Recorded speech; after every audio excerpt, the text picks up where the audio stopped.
E estamos de volta com o BBcast, o seu podcast de automobilismo e outras nerds. No episódio de hoje vamos falar sobre o GP do Japão. E aqui comigo está a Débora Santonegro. Bem-vinda, Débora.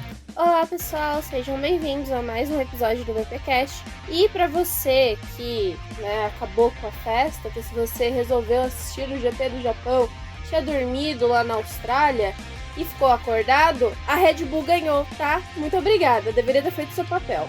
Pode ficar dormindo agora no GP da China. Eu acho. Acho que é um teste válido. A pessoa que dormiu no GP da Austrália, ficou acordada no GP do Japão, pode dormir no GP da China e a gente tira uma prova dos dois aí, tipo, o melhor de 3, né? Bom, Débora, mas antes seguimos, como sempre, aqueles recadinhos paddock, né?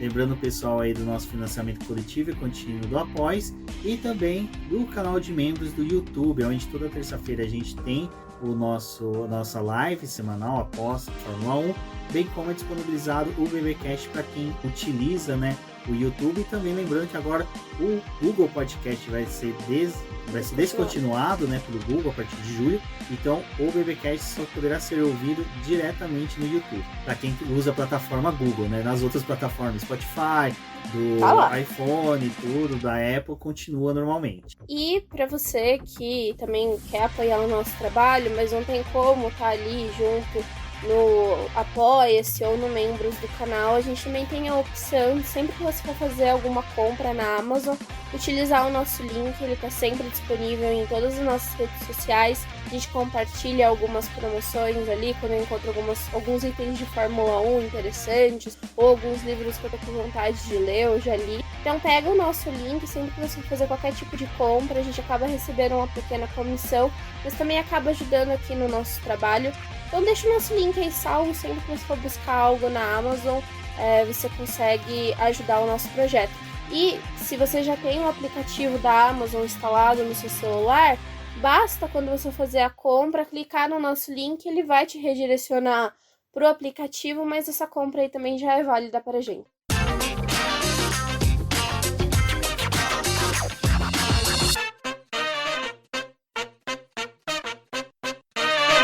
Bom, Débora, foi um período tranquilo aí entre a Austrália e o GP do Japão, não há grandes novidades. Só o Vettel, né? Só... tá nesse volta. Mas o Vettel é aquela coisa, A pessoa faz 30 perguntas pra ele, aí de um trechinho tira uma coisa e outra. Perguntar pra ele, você tá falando com o Toto Wolff? Tô. Não quer dizer que ele tá lá mandando currículo, implorando. Tem chance de voltar à Fórmula 1? Tem, imagina.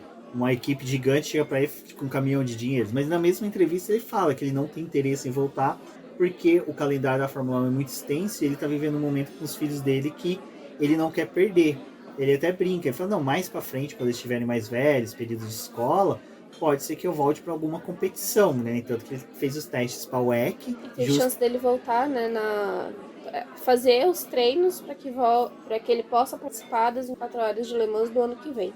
Exato, porque justamente o calendário também da WEC é mais extenso, entre as etapas. Poucas provas. Então o Vettel, cara, assim... Mas assim, de qualquer forma, tudo que ele fala, independente de, eu vou voltar ou não, o pessoal já fica com aquela coisa de, mas ele não deveria voltar, que não sei o quê. Gente, assim, o meu pano para o Vettel está muito mais passado. Ele é um tetracampeão mundial. Se alguém quer, diminuir ele por algumas coisas, porque eu sei que tem bastante gente que não gosta do Vettel, por mim ele volta. Não, por mim, eu acho que assim, se for tirar alguns pilotos que estão no grid ali, que a gente sempre fala que são aposentados na ativa, tem uns caras ali que dá até pra tirar, É que eu acho que assim, o Vettel é um cara que ele conseguiria, trazer alguns elementos a mais pra Fórmula 1 que alguns pilotos que estão ali não trazem. O próprio Pérez mesmo, que é o companheiro do Verstappen, cara, piloto que tipo assim, cara, eu não vejo tanto, eu nunca vi muita coisa no Pérez, mas enfim. E também, pensando aqui pra questão da Mercedes, até ia ser interessante se o Vettel voltasse, porque ele também deve ser um piloto que não tem muita pretensão de ficar muitos anos na Fórmula 1 se ele voltasse, Então seria talvez o ideal pra Mercedes terminar de preparar o Antonelli, e colocar ele na vaga ali. Que foi algo que, eles chutaram o Hamilton meio que dessa forma, a gente tá com pressa, mas agora eles estão percebendo que eles vão levar um tempinho, né? Não, e tem outra coisa, a vantagem para a Mercedes do Hamilton é, como você disse, um piloto que não vai querer se estender muito, do Vettel, mas ele pode ter, é bom de feedback, né, para desenvolvimento do carro de 2026, então é um cara que trabalhou pelo menos 2 anos aí com o motor Mercedes, não é um cara que vai precisar se adaptar de unidade de potência, então para a Mercedes até que seria interessante. Para as outras equipes, eu acho que realmente é muito Depende difícil. muito. Acho que é só cenário mesmo da Mercedes. Mas aí também é aquela coisa, se o Vettel vem para Mercedes, o Carlos Sainz vai para onde? Eu queria muito, apesar do Pérez ter entregue esta semana, mas entregue com aquelas aspas bem gigantes, eu acho que o Sainz ao lado do Verstappen, esportivamente, para a categoria, seria muito melhor. Porque o Pérez está sendo o próprio Sérgio Maurício achei estranho ele ter usado esse termo. Fiel escudeiro, ele está sendo fiel escudeiro do Verstappen. Só isso. Bom, mas eu acho que de notícia realmente é isso. A gente já pode ir direto, né, Débora, para a classificação. Mas, antes de falar da classificação, a gente tem que comentar que, cara, a etapa do Japão foi muito bom. Foi tudo, foi muito calmo, cara. Tipo aquela calmaria japonesa, tudo muito tranquilo. Que a própria classificação em si, a gente pode colocar que foi bem tranquila. Eu acho que os destaques que a gente tem realmente foi o Stroll, que ficou no Q1, sendo que ele desde sexta-feira estava treinando com todas as atualizações novas que a Aston Martin fez pro carro. Isso foi muito bom. Já o Alonso só recebeu a atualização no sábado de manhã, então ele só fez o TL3 e a classificação. O Albon, com o chassi novo, ficou no Q2, mas, ou seja, conseguiu chegar no Q2, algo muito bom aí para o Williams. Teve a eliminação do Ricardo no Q2, né? Que a Racing Bulls até tentou passar com os 2 carros. Aí foi o Tsunoda que acabou eliminando o próprio companheiro de equipe. Mas aí até uma análise muito interessante sobre isso, porque até... Mas vamos conversar disso na hora que a gente for falar do Tsunoda, o ponto dele que eu vi que tá na pauta. Mas acho que da classificação foi isso. E do Pérez e do Verstappen, né? O Verstappen pôde... Tempo muito próximo dos dois, né? Mas não que o Pérez tenha brigado pela pole, né? Não teve esse momento do Pérez brigar pela pole. É que ele faz a volta ali e a outra volta do Verstappen foram muito perto. Mas o Verstappen estava liderando o Q3, né? E o Verstappen liderou 2 treinos livres. Assim, olhando para o que eles fizeram no Japão nos 2 últimos anos, né? O Verstappen conquistou o título lá em 2022. E no ano passado, a Red Bull conseguiu o título de construtores no Japão. Para eles, tipo assim, acho que a gente já tinha uma ideia de que no Japão a Red Bull ia dominar pelo histórico dos últimos anos e pelo que eles estavam entregando, né? Até nessa corrida eles levaram atualização também para o carro, a Red Bull e a Aston Martin foi as que levaram atualizações que a gente pode dizer assim, significativas, que teve um maior impacto no projeto, né? Até a Red Bull apareceu ali com uma outra parte de refrigeração do carro, na parte de cima ali, para poder melhorar a refrigeração da parte dos radiadores do carro. Isso foi bem interessante. A Aston Martin também trouxe um grande pacote de atualização. Mas é isso, tipo, eles estão só refinando o projeto e era uma pista que tinha tudo pra Red Bull andar mais. Exato. Até eu vi muita gente se iludindo, falando, nossa, que legal, o Pérez está próximo. Cara, classificação, porque depois na corrida, só nas primeiras voltas ali que a gente Ele nem viu. ameaçou, né? A gente teve a primeira largada, o Pérez... O Verstappen até teve a reação de bloquear o Pérez para poder evitar ali alguma disputa na primeira curva, mas também não era uma real briga. Na segunda relargada que a gente teve também foi aquela coisa de vamos ver o que o Pérez faz. Não faz absolutamente nada, né? Ele ficou ali na segunda posição. Teve um momento ali que a gente até pensou que talvez o Pérez perdesse o segundo lugar, muito pela questão estratégica e da forma como foi lidado ali com as paradas das outras equipes. Mas ainda assim é aquele segundo lugar em que o Verstappen cruzou a linha de chegada com 12 segundos na frente do companheiro de equipe. Então é muita coisa para um cara que tem o mesmo carro. Bom, acho que a gente já pode começar pela vitória, né, do Max Verstappen, que liderou essa dobradinha da Red Bull. 3 dobradinhas, né, em 4 corridas, só não houve a dobradinha na etapa passada, porque Max Verstappen não estava presente. E nem mesmo pode assim, da Red Bull, importante dizer. Exato, Pérez não entregou. Podemos dizer que o Pérez também só consegue entregar se ele ver a rapa do Max Verstappen, só se ele ficar ali. Talvez essa pode ser a realidade desse ano. Porque ano passado não era assim também, Porque, né? cara, o Verstappen não estava na outra, ele decidiu também não estar. Exato, foi a 57ª vitória, né, do Max Verstappen na carreira. sua terceira vitória seguida no Japão. Cara, assim, o Verstappen realmente fez uma corrida muito consistente, mas foi uma coisa que eu reparei na corrida, até falei pra Débora, falei, meu, tá todo mundo muito lento. As primeiras voltas foram bem ruins. Nossa, acho que até a 30ª volta, tava muito cansativa a corrida. No foi uma corrida longa, né? Muito longa. Sim, até você reparou, as primeiras voltas estavam dando de 15 a 12 segundos de diferença para o tempo do Q3 de alguns pilotos, porque eles estavam realmente economizando pneu, porque a pista estava degradando muito pneus, e já tinha tido a questão do acidente do Albon com o Ricciardo, que a gente vai comentar daqui a pouco, mas que mesmo assim a gente não estava vendo realmente o Verstappen disparar, e consecutivamente todos estavam atrás também, tipo assim, seguindo o líder. Tipo, ficou um trenzinho também, né? Mas foi aquele trenzinho que assim, tipo, o pessoal não se atacava muito. Eles ficaram andando até um certo tempo ali junto. E eu não sei, acho que ano passado a gente não teve muita sensação com o Japão, não me recordo.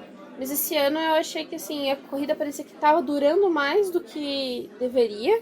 E tipo, não evoluía a prova. Ela só, né, teve a largada, tudo ali. A segunda, né, largada. Mas demorou pra você ter alguma coisa que chamasse a atenção ali na corrida mesmo. Não, e outra coisa que eu ia comentar, que na etapa do Japão a gente não teve nenhuma categoria de apoio, né? Nenhuma Fórmula GT, categoria GT, qualquer coisa lá japonesa, como aconteceu na Austrália, que na Austrália teve a Fórmula 2, teve a Fórmula 3 também, sim. Teve a Porsche Cup e teve mais uma categoria deles lá correndo. Então, assim, era todo momento o carro na pista. Então, por mais que alguns falar, mas tirava o emborrachamento da Fórmula 1, tirava o emborrachamento da Fórmula 1, mas não permitia que a pista ficasse tão seca, tão agressiva aos pneus, como foi no Japão. O Japão só já a Fórmula é uma 1, pista muito que cobra muito dos pneus. Né? E a gente teve a chuva do TL2, né, que lavou o que o TL1 colocou de borracha. Acho que também foi um fim de semana, antes da corrida começar, né? Teve até o Will conversou com a gente lá no grupo de como que ia ser a estratégia da corrida. E foi um final de semana frio, né, no Japão. A gente teve temperaturas baixas, eles estavam com a gama dura de pneus, que é a que melhor se comporta na pista, não tem muito o que fazer. Porque é uma pista muito abrasiva, ela tem um formato de 8, então ela consome os pneus dos dois lados, né? Não tem um lado do carro assim que é consumido mais por conta desse balanceamento da pista. E como você falou, né, Rubens, o segundo treino livre choveu. Então eles quase não andaram no segundo treino livre, pouparam pneus ali pro restante do fim de semana. Então assim, em questão de pneu, tinha. Mas, né, o domingo em si foi um pouco diferente, porque até antes da corrida começar, né, eles trouxeram na transmissão que tinha chovido um pouco na noite de sábado para domingo. Então lavou um pouco a pista. Então no domingo já ia ter um pouco de dificuldade para poder gerenciar os pneus, porque a pista estava mais quente e também ia ter que meio que compensar o emborrachamento, né? Então foi uma situação bem complicada ali. Até era imaginando que algumas pessoas não iam largar com o pneu macio. E ainda teve uma boa parte do grid que usou pneu macio no começo da corrida. Mas a situação aí acaba mexendo com a prova também, com o pessoal tentando poupar pneu. Teve muita gente que até, assim, acho que a ideia das equipes, primeiramente, achando que a temperatura ia estar um pouco mais amena, né? Eles iam tentar fazer a corrida com uma parada só.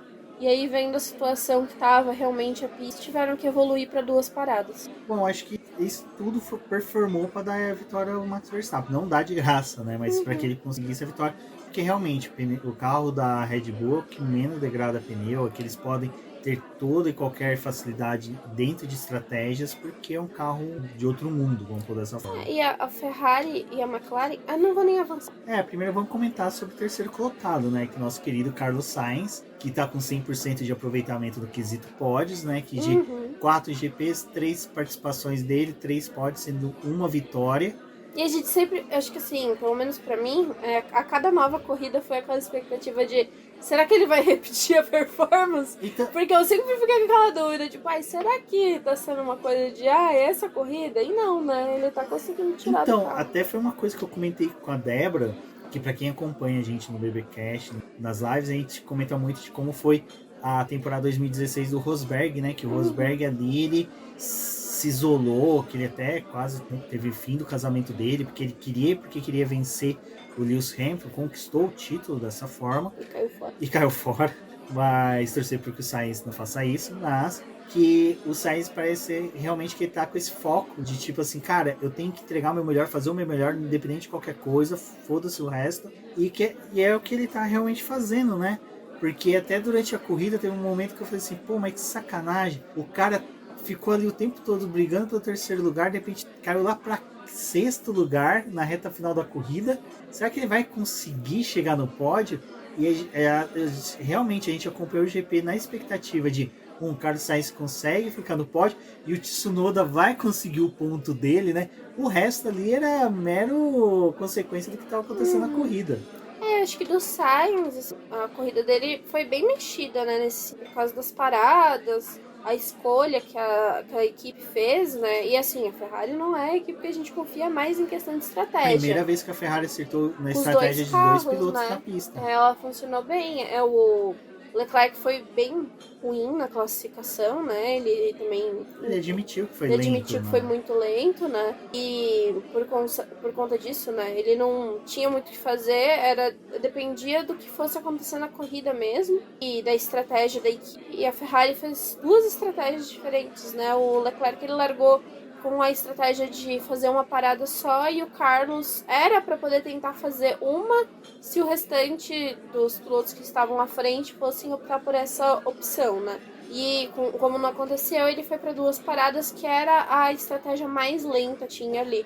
E da mesma forma, assim, os dois conseguiram avançar. Acho que o momento de maior tensão ali foi no finalzinho da corrida mesmo, quando o Carlos chega no Leclerc, né? Porque a Ferrari tinha plena condição de dar uma ordem de equipe ali e manter o terceiro com o Leclerc, até porque ele ainda está à frente do campeonato em questão de pontos, né? Mas a diferença é pequena para um cara que tem uma corrida a mais que o Carlos, mas eles poderiam dar prioridade para o Leclerc e não, né? Eles pediram para que ele não dificultasse para o Carlos, porque o pódio era do Carlos. E tomaram a decisão, acho que correta ali. O Carlos já tá vindo de 3 provas aí com pódio, né? Tem uma vitória. Acho que a Ferrari, por mais que o Carlos vá sair, ela tá tomando a decisão de tipo, não vamos fuder com a corrida desse cara porque a gente tá dependendo dos pontos, né?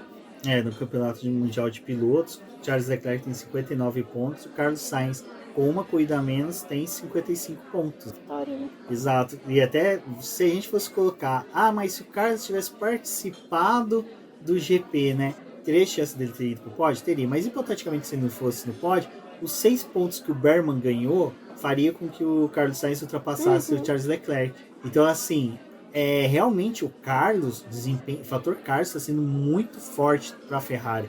E até eu fui dar uma olhada no construtores, a Ferrari para a Red Bull, diferença de 21, não é uma diferença tão grande, mas... E é uma coisa que falaram até mesmo essa semana, a preocupação que a Red Bull teria de Mundial de Construtores. Grande chance da Ferrari conquistar esse ano. É lógico, com o Pérez entregando, mas tem que ver. O Pérez vai entregar sempre isso daqui? Porque... por enquanto tá funcionando, né? Mas... E as próximas atualizações? As próximas corridas. Exatamente. E também acho que a gente tem que levar em consideração que nesse momento do campeonato tá funcionando as coisas com o Carlos, né? Mas provavelmente ali depois que eles voltarem das férias, dependendo da situação de como tiver o campeonato, o Carlos já tá em processo de estar desligado da Ferrari, né? Então ele não vai saber de muita coisa ali na reta final do campeonato. Então vai depender também de quantos pontos ele vai ter, se ele vai estar à frente do Leclerc e de como que a Ferrari vai trabalhar nas últimas corridas, né? Porque por enquanto as coisas estão funcionando. Pit stop tá funcionando, que é uma coisa bizarra, né? A estratégia tá funcionando. Lembra que a gente falava que o primeiro ano do Visser seria ainda um ano que a gente não veria muitas mudanças, mas apesar que a gente viu, eu acho que esse ano a gente já tá vendo uma outra Ferrari, realmente. Mas assim, o que eu digo no final do ano passado, eles priorizaram aquela coisa de tipo, não vamos atacar a Mercedes, não sei o que, vamos ficar com a posição do Mundial que a gente tem aqui. Só que também a última corrida foi um desastre pro Carlos, da forma como a Ferrari se portou. Então a gente conhece 2 Ferraris ali com o Visser. A Ferrari que lasca com o Carlos, e acabou acontecendo isso, que o Carlos era o único que tinha vitória no ano passado e deveria ter terminado na frente do Leclerc, que eles fizeram questão de que não terminasse. E tem o Carlos desse ano que tipo já ganhou corrida, que tá com 3 pódios, e o Leclerc não. Então quanto que a Ferrari vai se portar com o Carlos, tipo, mano, desculpa, ele é o que tá entregando.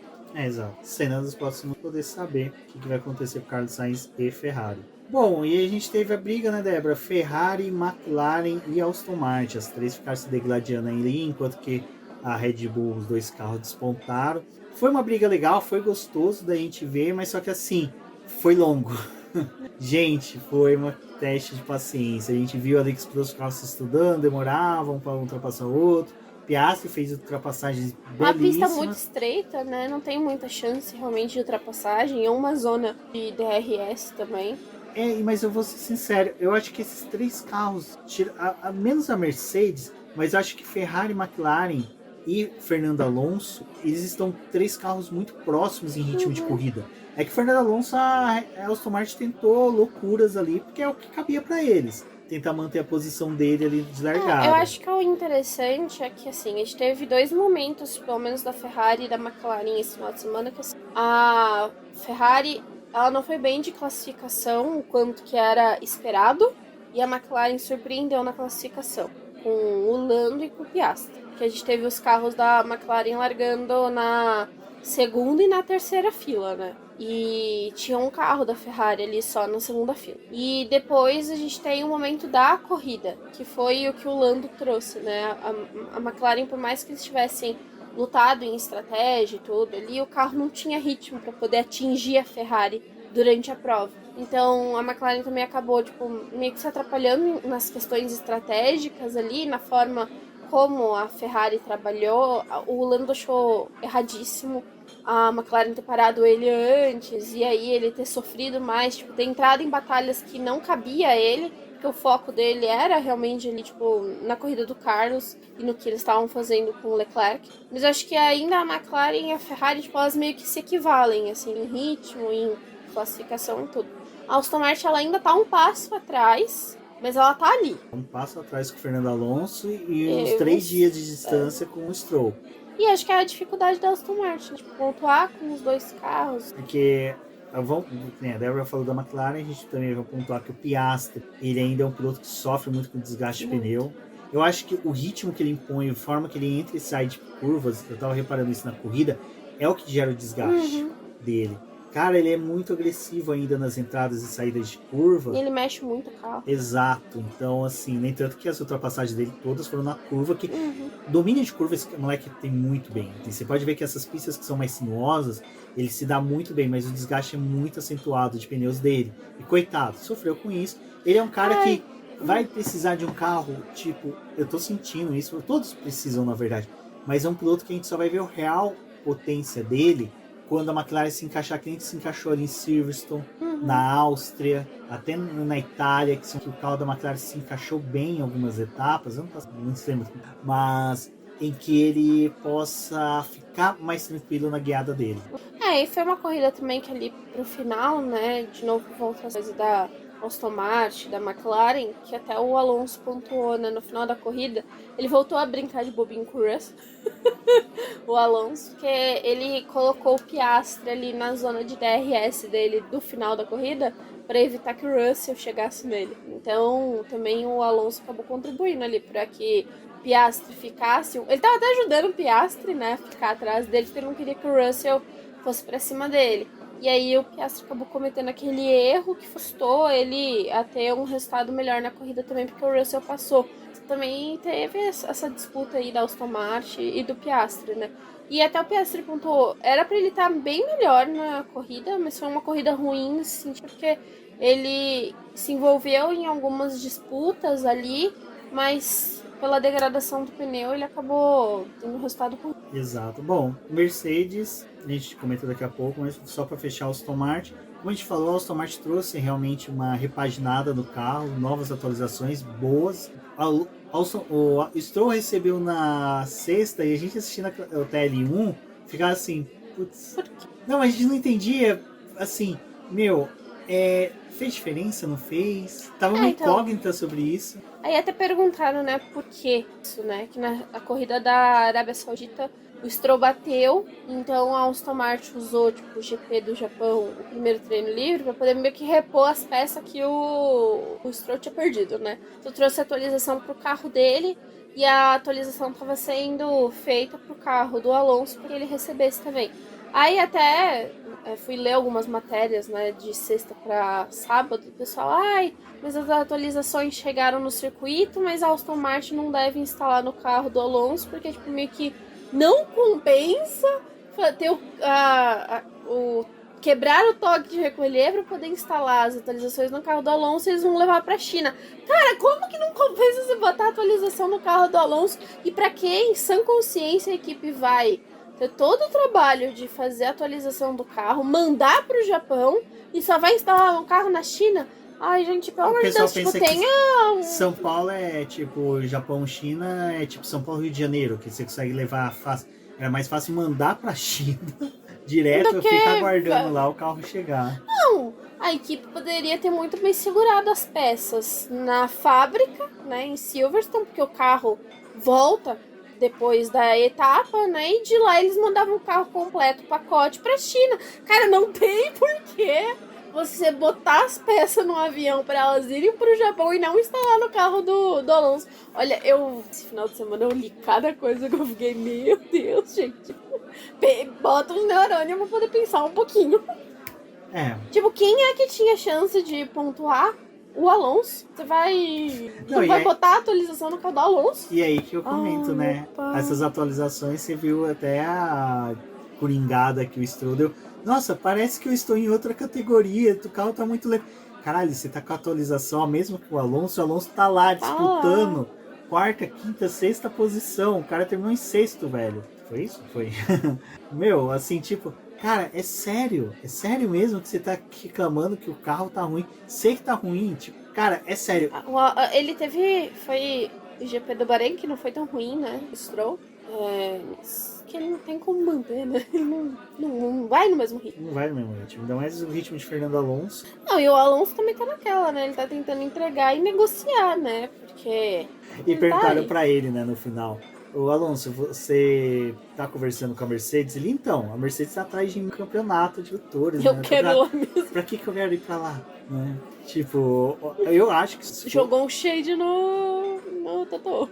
Não, se fosse o Alonso, ou é Red Bull, eu fico aqui. Bem melhor ficar aqui tranquilo. Porque até mesmo o Alonso falou essa semana, lembrando da WEC, ele cogitou retornar para a WEC correndo com a Valkyria, né? O carro da Aston Martin no Hypercar. Então... Ele até falou, né?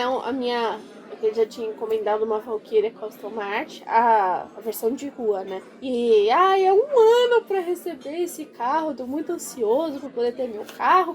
Mas eu não tinha pensado nisso de ir pro WEC com a Aston Martin, mas se eles quiserem, vou aí, né? Olha, já pensou a etapa do ano que vem? Fernando Alonso e Vettel nas 24 horas de Le Mans. Nossa, seria um tesão do caramba, gente, pô. Eu acho que já deveria, assim... Eu já mesmo que o Carlos vá pra qualquer outro lugar, faz um negócio aí pra ficar com ele pra ir no WEC. Nossa. Dá uma voltinha lá no WEC ali com o pessoal da Ferrari. Bom, e agora falando da Mercedes, né, a gente tem aqui até a pergunta da Esther, que ela pergunta, né, que o Lewis Hamilton durante a corrida perguntou se ele deveria deixar o George passar e se isso significa que ele não está tão preocupado com este ano mais na Mercedes. Então, depois eu vi, Esther, o que o Hamilton falou sobre, né, ter deixado o Russell passar, é que a primeira parte ali que eles resolveram fazer com o pneu duro, né, que a gente teve a largada, a bandeira vermelha, e aí a Mercedes já foi para os pneus duros para poder eliminar ali a questão de usar dois tipos de pneus, né? E o Hamilton não rendeu nada com o pneu duro, ele tava sentindo muita dificuldade com o carro. Aí ele falou que ia fazer as curvas e o carro, tipo, não respondia. Ele teve o problema de understeers, que é de subviragem, o carro não tava funcionando. Aí depois que eles fizeram as outras paradas, que o carro começou a funcionar. Então, ele perguntou sobre o Russell, porque era melhor se o Russell não estivesse sofrendo tanto com o carro, passar do que o Hamilton, tipo, correr o risco de errar ou perder o carro e atrapalhar o Russell. Então foi um pouco disso, né, dele ter escolhido trocar.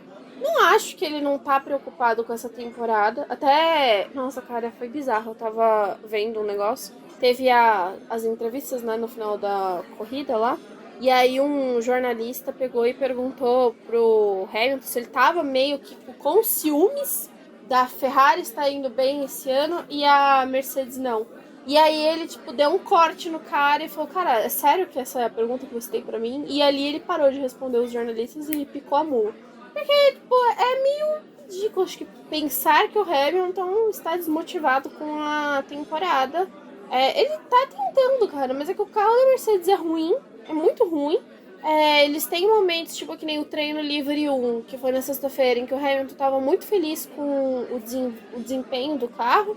Aí já teve o segundo treino livre que foi molhado, no terceiro eles fizeram simulação de corrida. Não parecia tão ruim, mas também não tava já aquela coisa, né? Quando começou a mostrar mais a verdade ali na pista. Eu não acho que ele tá desmotivado ou que, tipo, deixou o Russell passar porque, tá de saco cheio, tá pensando no ano que vem. Na verdade, não. Eu acho que ele ainda tá pensando nesse ano, mas é que o carro não corresponde ao que ele queria, né? Tipo, a Mercedes não escutou o Hamilton em nenhum momento no desenvolvimento desses carros nesses 2 anos. Tipo, como é que ele vai tirar alguma coisa desse terceiro carro? Exato. Pô, eu até brincava com isso nas lives. Falei, pô, o Hamilton tá meio, né, seguindo, pensando em 2025. Mas é brincadeira, gente. Pra te falar isso é porque a gente sabe que, por mais que seja, o Hamilton ele não quer sair da Mercedes, tipo, com uma situação ruim, com uma porta fechando nas costas. Ele quer entregar o que ele precisa, mas só que ele também sabe que vai chegar uma hora que é que nem com o Carlos Sainz. A Mercedes vai restringir informações para ele. Enquanto que esse momento não chega, o que ele puder coletar de informações e utilizar para desenvolver esse carro, para ele poder, durante o ano, competir. E assim, seria mais um ano, se o Hamilton tivesse esse comportamento, seria mais um ano em que ele não iria pontuar, quer dizer, pontuar não, vencer. Ele até agora não foi ao pódio, sabe? Tá sendo uma temporada assim bem não atípica. Não tem perspectiva da Mercedes ir tão cedo no pódio, assim, pelo menos na minha visão. Exato. Acho que não. Então tá complicado esse ponto, assim, de querer achar que o Hamilton tá ligado com foda-se, sabe? Eu acho que é simplesmente ele realmente tá entregando o que é necessário. Eu acho que assim, a única coisa que talvez ele não tá sendo tão incisivo nas críticas da Mercedes, de tipo, o carro tá ruim, não sei o quê. Na verdade, o que eu tô vendo muito do Hamilton esse ano, ele tentando trazer pontos positivos que tem do W15. Mas, ao mesmo tempo, cara, tipo, ele vai macetar mais ainda. Tipo, todo mundo sabe a situação da Mercedes. Tipo, todo mundo sabe que eles não têm um carro ideal, não tem um carro pra opção, assim, vai ser muito difícil esse ano.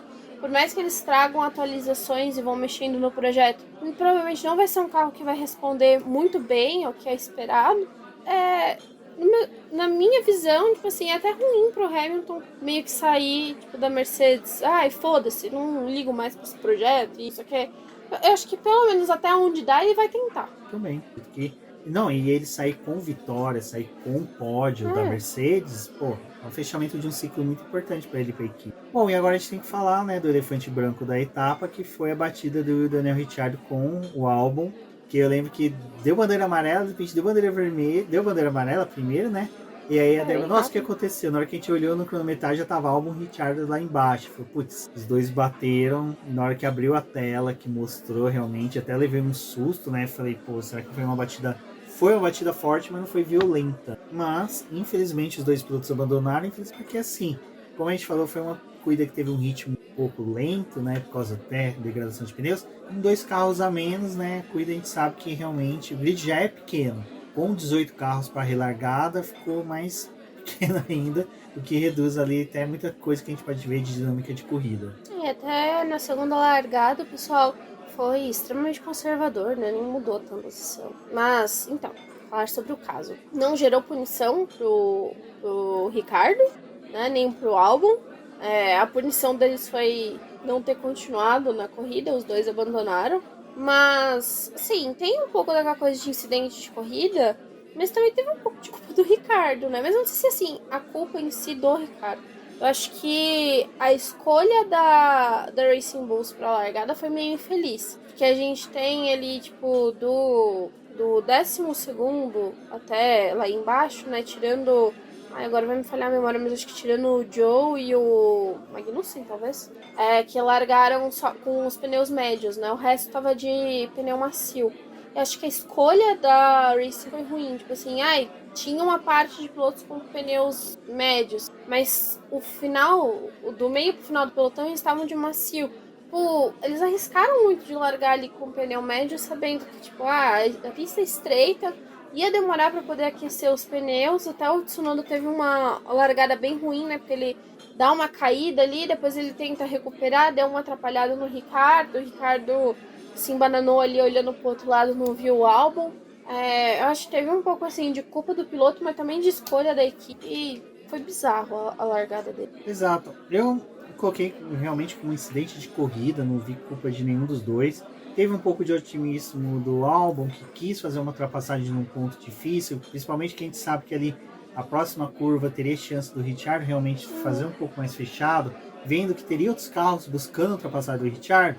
Mas é aquela coisa, às vezes a chance que o piloto vê e fala assim, se eu tentar a ultrapassagem aqui, depois mais pra frente consiga. E a gente sabia que ia ser uma corrida travada, como a gente comentou há pouco. Não tinha mais de uma zona de DRS, então não ia ter oportunidade na pista poder ultrapassar mesmo. Então eu acho que realmente, infelizmente, um acidente de corrida. Só que o ruim é que pega justo os dois pilotos que estão cagados, né? No sentido de, tipo assim, o Ricardo, pelo que vem falando, ele tinha mais 2 corridas para poder entregar. Seria agora e o GP da China. Agora só tem a China, porque a classificação do Ricardo até foi decente. Foi atrás do Tsunoda ali, tipo, conseguiu um bom resultado depois do GP da Austrália, que ele nem saiu do Q1, né? Mas chega na corrida, tipo, não entrega, não termina a corrida. E numa prova em que a Racing Bulls tinha até a chance de conseguir um ponto, que foi o que aconteceu com o Tsunoda, né? E aí, o outro lado da história é pegar o outro piloto que tá cagado, que é o Williams, que o que a gente pode falar é que em 4 corridas, em 3 eles tiveram incidente, né? O carro tá com problema, eles não vão ter chassi novo antes de Miami, né? Então na China não vai ter chassi novo. Talvez até atrase a chegada desse novo chassi, porque foi o que o James Walsh falou, né? Eles vão precisar refazer as atualizações que a Williams tinha levado pro álbum nessa corrida, refazer essas peças. Tipo, já vai atrasar a dinâmica deles. Vai ter um problema aí, porque a gente tem 2 semanas até o GP da China, mas os carros vão ter que embarcar antes para ir para a China, para poder fazer a chegada lá, tudo. Então talvez eles nem tenham as peças ainda para poder mandar junto com o carro. Teria que ir depois, talvez não chegue a tempo. O carro ia chegar, desculpa me prolongar nisso, mas o carro chegar na fábrica, né, agora nessa semana, e eles vão ver como é que ficou a questão do chassi, a estrutura. Se tiver algum dano, eles vão ver se tem como reparar. Se não tiver como reparar, é mais uma corrida que a Williams vai fazer com o carro. E aí a gente sabe que vai ser o álbum piloto. Coitado do Sargent, né? Porque o Sargent mesmo com o álbum arrebentando o carro 2 vezes. E o pior é que o álbum também. O Sargent bateu nos treinos, né? E foi um incidente assim, até que é interessante até que a Esther trouxe uma pergunta que dá para utilizar até esse incidente do Sargent sobre isso. Ela pergunta: temos visto os pilotos da Williams perdendo o carro constantemente este ano. Isso dá mais relacionado à falta de habilidade dos pilotos ou o carro da Williams que está em guiar? Cara, o acidente do Sargent, até o próprio reporte que ele deu e o que o James falou, eu não acho que o James ia passar por tanto pano assim pro Sargent. A ponto de falar que realmente o cara não sabia onde o carro estava. Que realmente chega, dependendo do jeito que você entra numa curva, você não consegue saber exatamente onde o seu carro tá, porque você entrou muito rápido e você não tem aquele tato, aquela sensação. Mas também ele é um piloto que já fez essa prova, não fez ano passado porque ele bateu, mas ele consegue, né, ter a sensação de posicionamento da pista. Esse carro da Williams realmente ele tem alguns problemas de que realmente ele ter um comportamento um pouco abrupto no posicionamento de entrada e saída de curva. Entrada e saída de curva ele tem um problema que é um pouco o que a Mercedes também passa, né? Só que a diferença é que a Mercedes a gente tem Lewis Hamilton e George Russell, que são 2 excelentes pilotos. Na Williams já entra um pouco no que a Esther perguntou, falta de habilidade do Sargent, sim. O do Albon é o excesso de otimismo que ele tem. Ele é muito assim, confiante. Ele tá tentando tirar mais do carro do que esse carro anda. Exato. Infelizmente, é isso. E é uma A pena. gente vê que ele tá tentando, em treino livre, em classificação ali, ele tá tentando tirar alguma coisa do carro, mas ainda é um equipamento muito limitado. E parece que a Williams errou, né? Ela tá com dificuldade, tipo... E quando a gente pensa num carro, o do Albon não, né? Era um carro novo. Mas o Sargent que tá guiando um carro remendado, você tem um pouquinho mais de peso ali, às vezes a compensação do balanceamento não tá tão correto da forma como deveria ser.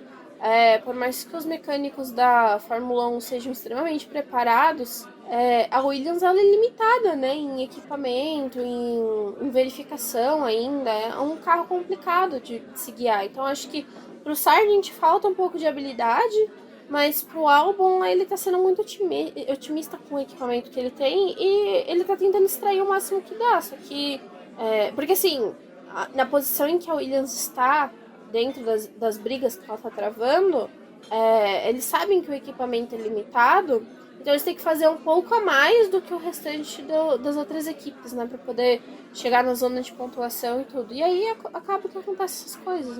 Tipo, já não é um piloto que vai conseguir se classificar bem pelo equipamento que tem, então... E da batida do álbum é um pouco diferente da classificação e o famoso largar no meio do merdeiro. Se você larga lá na frente, até se você larga mais atrás, que nem o Sargent, o pessoal lá atrás, você ainda consegue ficar meio que tirando o pé, vendo os incidentes. Mas quando você tá no meio, não tem como. Você é o alvo. Exato. Bom. E é uma dó, né? O Williams for fazer a próxima corrida com um carro só. Tipo... Só que assim, outra coisa, né? Só trazendo a questão do Racing Bull. O Ricardo tá reclamando do carro e tá falando que tem algum problema no meu chassi, quero um chassi novo, me deem um chassi novo. Eu tenho uma opinião sobre isso. E aí a gente teve uma época que aconteceu a mesma coisa com o Raikkonen, que o Raikkonen ficou, meu chassi tá ruim, não sei o quê. Aí a equipe falou, cara, a gente tá passando aqui pelos scanners, tudo não tem nada. Aí tiraram o chassi do Raikkonen e botaram o novo e viram que tinha uma rachadura, mesmo que uma rachadura mínima. Mas que o Raikkonen tava sentindo. Só que eu acho que tem uma diferença entre Raikkonen e Daniel Ricciardo, né? E aí, enfim, a Racing Bulls tá fazendo o outro chassi ali pra poder dar pro Ricardo. No meu entendimento, a Racing Bulls também não tem 2 chassis. Quer dizer, não tem um terceiro chassi, ela tem 2. Eu acho que só Mercedes, talvez, Mercedes, Ferrari, enfim. Red Bull e Eles também, acho que, pelo que eu entendi, posso estar errada, gente. Se alguém sabe dessa informação, pode passar pra gente. Mas pelo que eu entendi, eles também não têm um terceiro chassi. Então eles estão construindo o terceiro, e esse terceiro chassi vai ir pro Daniel Ricciardo. Então se der alguma merda, né, o chassi reserva vai ser o segundo aí que vão tirar do Ricciardo. Que cacete, cara! E aí o cara, tipo, não sei o que, e bate nessa corrida. E tem outra coisa, tem uma coisa que o Milton Rubinho falou uma vez pra mim na live, que fibra de carbono não é que nem tipo ferro ou outros materiais, que ele vai simplesmente quebrando aos poucos. Não, fibra de carbono é aquela coisa que ou racha ou despedaça de uma vez. Não tem essa de... O lance do Richard tá falando do chassis, eu acho que é ganhar tempo. Porque ele sabe que o chassis é a peça que mais demora pra fazer.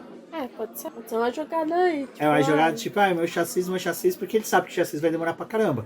E o chassis vem agora o que? China? Ele recebe na China. Então, ele recebe na China. Se não entregar... Meu próximo é Miami. Já acabou. Liam Lawson tá ali, palitando os dentes. Não, e foi, ó, a gente avançar pro próximo tópico, né? Mas foi um final de semana, assim... Cinematográfico. Porque o pessoal da Fórmula 1 que deveria editar o Drive to Survive. Porque acontecia alguma coisa errada ali, botavam já o Liam Lawson. Tipo, eita, Ricardo errou, Liam Lawson. Ricardo bateu, Liam Lawson. Assim. Não, ele também teve a pergunta, né? Acho que foi na hora lá dos coletivos que foram perguntar pro Ricardo, onde é da classificação e tudo. E aí tá o Liam Lawson. Como você se sentia o Tsunoda avançando mais na classificação do que ele, né? Você se sentia, como é que é o nome? Pressionado pelo Tsunoda, aí o Liam Lawson passa no fundo. O Liam Lawson tá virando a sombra do Ricardo, né? E vou trazer mais uma coisa aqui, que eu concordo com o que a Camila Bairros falou, que ela teve a foto, né? da comemoração do ponto do Tsunoda, que o Tsunoda tinha conseguido ponto no Japão. E aí a Racing Bulls fez uma foto lá, né, com o Tsunoda, e o Ricardo não tá nessa foto. Se fosse na McLaren com o Piastri conseguindo a vitória e o Lando não estando ali, nossa, mas a internet ia ter caído, né? Se o Alexandre de Moraes e o Elon Musk não conseguirem tirar o Twitter do ar, essa treta talvez tivesse tirado. Mas com o Ricardo, tipo, ele bateu, coitado. Não tinha que estar na foto. Ainda tem um coitadinho. Um dos exemplos que eu acho que o negócio de foto mais sensacional que teve foi o Rubinho Barrichello aqui no GP do Brasil. Perdeu o título, realmente perdeu o título pro Jenson Button aqui no Brasil. Participou da foto. Participou da foto, lugar o jatinho para poder o Button ir comemorar na Inglaterra o título, sabe? Então, cara, eu acho que realmente, assim, eu acho que foi babaquice não participar da foto. Não tem desculpa. Ele bateu no começo da corrida, teve tempo de se recuperar, não sofreu uma lesão, não tinha motivo, tava tudo bem. E é isso, o próximo tópico é... Tsunoda. Não falou do Tsunoda. O ponto. O ponto, né? É que é aquela coisa, pode ser um pontinho que for, mas esse pontinho... É o pontinho. É o pontinho. É o pontinho. Porque é ele que tá pontuando, né? Não, e era o piloto que era, né? Nossa, onde já se viu manter ele na Fórmula 1? Nossa, onde já se viu, né? Ele tá ali e não sei o que. Tá, que é um exemplo, Lewis Hamilton tem 10 pontos, o Lance Stroll tem 9. Assim, cara, o Lance Stroll não tá. O Tsunoda não tá tão ruim, não, viu? Pra temporada. E levando em consideração que tem equipe que ainda não pontuou, né? Tsunoda é o responsável pelos pontos. Não, você tem ainda 3 equipes que não pontuaram: Williams, a Sauber e a Alpine.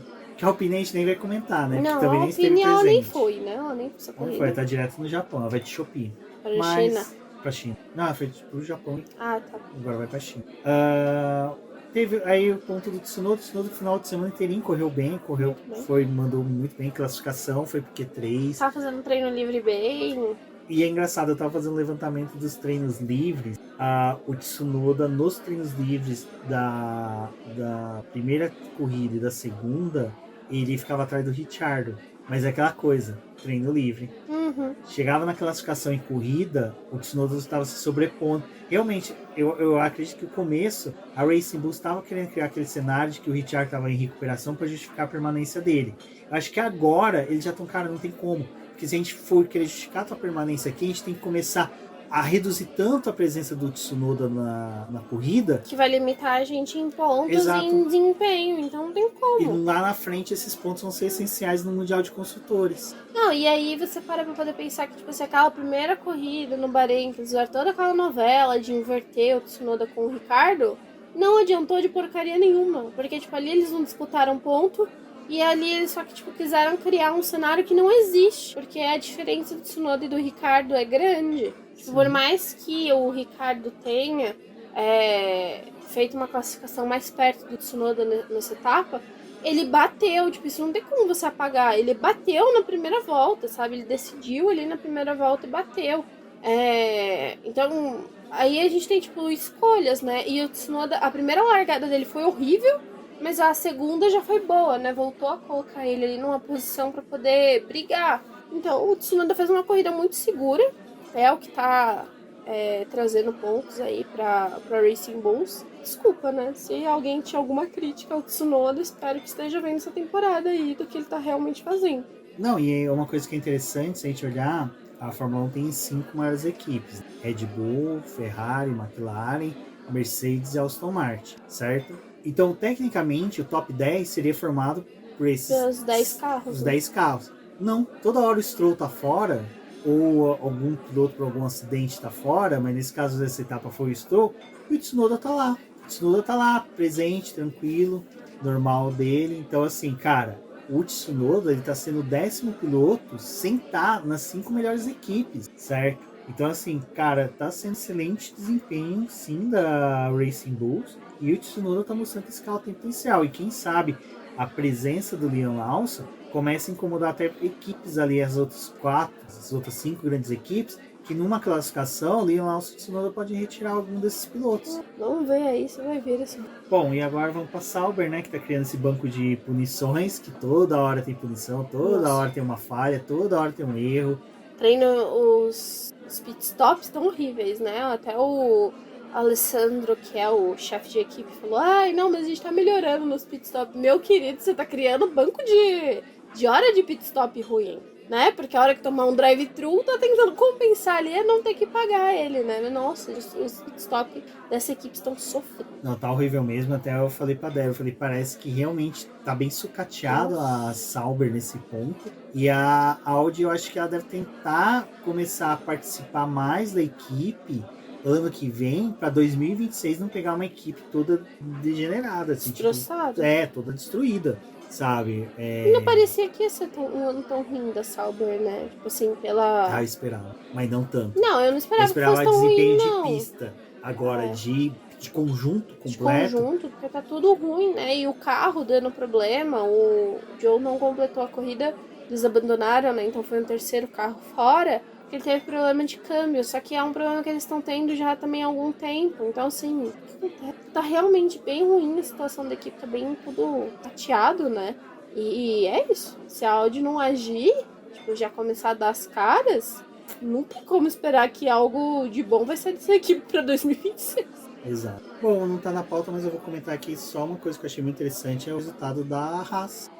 A Haas, ela tá vindo, né, de momentos bons, né? Mesmo ela não pontuando, não indo pro Q3, que era algo que ela até tava fazendo nas coisas passadas, mas numa pista que tem o pneu sofre bastante, o consumo de pneu é alto, a Haas conseguiu ali entregar bem. Eu acho que assim, nossa, um dia que eu falei isso no Twitter, então que eu quero realmente que o Elon Musk acabe com o Twitter. Acaba logo com o Twitter. Porque eu comentei que como tá diferente a Haas com a nova gerência, né?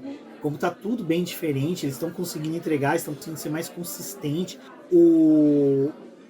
Até tô achando os feedbacks do Ayan melhor e ele dando mais detalhes do que tá acontecendo realmente com a equipe. Exato.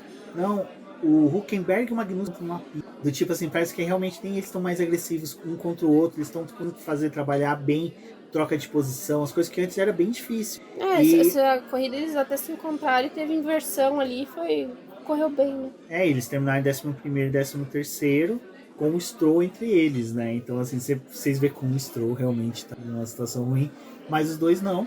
Eu gostei da corrida da Haas, achei que foi um bom destaque, eu acho que não acredito que eles vão estar sempre pontuando, mas eu acho que assim, aquele piloto que precisar fazer um pit stop, um Leclerc, um Sainz, um Pérez, que cai para trás deles numa corrida, vai ter dificuldade de ultrapassar uma Haas. A Haas agora vai ser uma equipe que quando você for fazer sua estratégia de pit stop, você vai ter que ver, a gente vai voltar atrás do Magnussen e do Hülkenberg. São pilotos que fazem zigue-zague na pista, que alargam o carro, sabe? E fizeram zigue-zague à vontade. Em Suzuka não tomaram punição. Tomaram, acho que só bandeira branca e preta lá. Vou ficar devendo. Não, minto. Não tomaram. Quem tomou foi o Hülkenberg por passar em cima da faixa na classificação. Então na corrida não tomaram nenhum aviso. Então assim, eles são pilotos que vão colocar, sabe, aquela questão a mais na hora do estrategista pensar.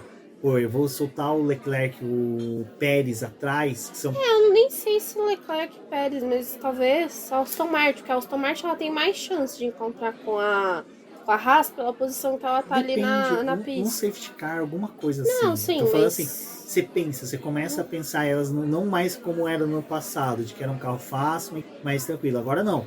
Agora eu acho que eles entram com um condicional a mais quando você for fazer uma estratégia. Mas eu acho que assim, quem sofreria mais é a Aston Martin, McLaren e a Mercedes, que eeles estão mais próximos do que a Haas, do que a Ferrari, que tá andando ali, tipo, mais... Agora, quem não ia sofrer é o Tsunoda, que o Tsunoda, nesse final de semana, deu passadão neles tudo. Deu passadão neles tudo. Dá pra fazer um vídeo com a música do Kung Fu Fighter. Bom, pessoal, é isso. Vamos dar o ponto, a nossa nota, corrida. Um 7. Eu vou dar um 7,5 também, concordo. Vai passar na média. Porque... Não foi tão ruim. Foi cansativo. Porque teve algumas coisas interessantes que a gente trouxe aqui no podcast. Mas essa corrida poderia ter sido resumida numa sprint, num e-mail. Quem não acordou e leu o texto depois, acho que tá satisfeito. E vou ser sincero, a batida do Ricciardo do álbum, se tivesse sido umas 5 voltas depois, teria gerado uma corrida até um pouco mais interessante. No começo não mudou nada, né? Não mudou nada, só reduziu o número de voltas. Foi isso aí. Poderia ter sido melhor. Melhorem, quando forem bater, melhorem. E é uma pena que Suzuka, o GP do Japão é um GP que eu gosto demais mesmo. Desde criança, era um dos GPs que eu mais aguardava, era uma das coisas que eu mais queria assistir. É uma pista que eu gosto muito. Acho que ela tem um esquema muito bom. E é um conjunto ali que, tipo, você vê o pessoal se exigindo em equipamento e fisicamente, e também é uma corrida estratégica. Mas o mal é da própria Fórmula 1, que, tipo, não conseguiu fazer carros que se aproximassem. Esse é o pior ano desse regulamento novo. Não tô nem dizendo pela Red Bull tá ganhando, mas é o pior ano que, tipo, você não vê as equipes se encontrando realmente na pista e tendo disputa. Tipo, a gente teve algumas nessa corrida, mas é porque, tipo, conforme você vai fazendo os pitstops, eles vão se encontrando na pista e é natural. Tipo, talvez a melhor parte da corrida foi aquela hora em que teve aquele pitstop com vários carros em que o Tsunoda saiu na frente de todo mundo. Aquilo ali foi uma parte legal da corrida que aconteceu. Que se criaram núcleos, né? Parece novela do Manuel Carlos. Núcleo pobre, núcleo rico da novela. Então é a mesma coisa. Tem o núcleo rico, que é o pessoal da Ferrari, McLaren, Mercedes e Fernando Alonso que tá correndo ali. O núcleo pobre e tem os miseráveis lá que tá no final do grid, que é o Alpine, que nem é lembrado. Que é o Alpine e o Sargent. Agora, esses núcleos, eles ficam presos entre eles e, tipo, eles dependem de um erro, de uma escapada, ou de algum piloto cometer alguma falha, ou a equipe falhar no stop. Eu acho terrível, tipo, você chegar numa corrida em que você passa 53 voltas, que chega um momento da corrida em que você tá vendo disputa pelo 12º lugar, que é uns caras que você sabe que, tipo, independente do que acontecer na corrida, não vai chegar na zona de pontuação. Você não tá vendo uma briga por ponto. Você tá vendo só uma briga, sabe? E é isso, sabe? Não tem uma corrida emocionante, uma corrida que você fala, nossa, que legal. Na China agora, que vai ser a próxima etapa, vai ter sprint, né? Então a gente vai ter 2 corridas no mesmo fim de semana, já com aquele novo formato. E aí fica aquela coisa, né? Vamos ver, tipo, com a pista voltando pro calendário, por mais que alguns pilotos conheçam, as equipes conheçam a pista, eles estão voltando com um novo carro lá, é um outro momento da Fórmula 1, então talvez a gente tenha uma corrida um pouco melhor, como se fosse aquela coisa de um novo circuito no calendário.